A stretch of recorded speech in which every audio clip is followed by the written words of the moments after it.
The most important thing is the exposure, and also to have the possibility to raise your voice in the sense of playing an instrument and saying, there I am and I have something to say. A musical marathon came to a crescendo in Dubai with the grand final of the Classic Violin Olympus international competition.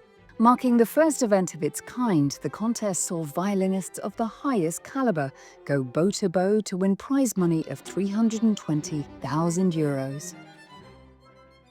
This competition has a bold ambition to revolutionize the world of music contests. Its global outreach was clear from the start, with 6 pre-selection events held at major music capitals around the world. It's also inclusive on the age front, with finalists about to step on this stage ranging from 17 to 48. Amongst the talented 12 who made it through to the final stage were Rufi Ling from China,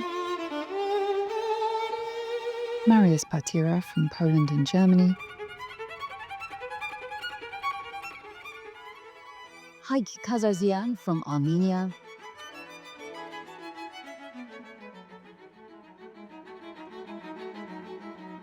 and 17-year-old Jingzhu Li from China. They performed concertos from Beethoven to Brahms, in addition to a solo encore, leading the orchestra as a concertmaster and interpreting one of 3 works by composer-in-residence Alexei Shaw. Everybody has their own story to tell through music, and it's really exciting for me to see how they play my music, which is the same music, so differently. Responsibility for choosing the winner fell to 25 judges, made up of esteemed conductors, violinists and directors, with many emphasizing the importance of finalists showcasing versatility when playing both classical masterworks and contemporary pieces like those of Alexei Shaw. Everybody, when it thinks about classical music, okay, that's old stuff. But this is not true. For this reason, it's very important that we don't play only, composers of the 18th or 17th century. Respected Swiss-Bulgarian conductor and competition judge Misha Damov is keen to see reforms in classical music concerts go even further. Why should we not be able to clap after a movement?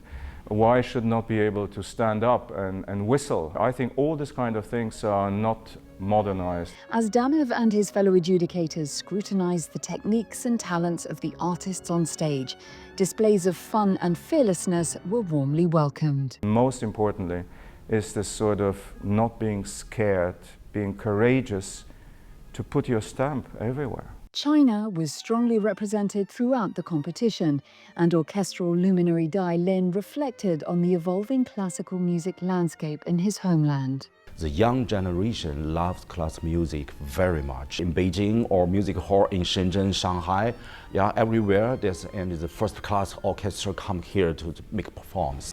As Dai and his fellow jurors concluded their deliberations, 42-year-old Armenian Haik Kazarzian proved the worthy winner. The seasoned violinist delivered outstanding performances of pieces by Tchaikovsky, Strauss, Beethoven, Alexei Shaw, and a show-stopping encore.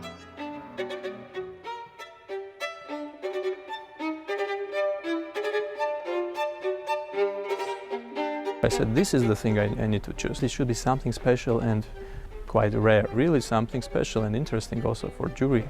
Kazarzian's musical mastery earned him a cheque for €200,000 and a handcrafted Stradivari model violin by Fabio Piagentini.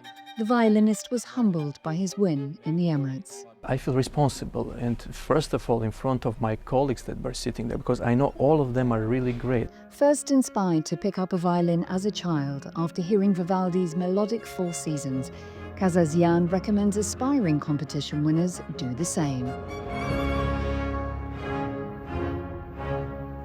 I would advise to young musicians to listen recordings of outstanding musicians, and really they will be inspired and they will want to play like that. Words worthy of note from the exemplary musician whose passion and precision embodied the first Classical Violin Olympus international competition.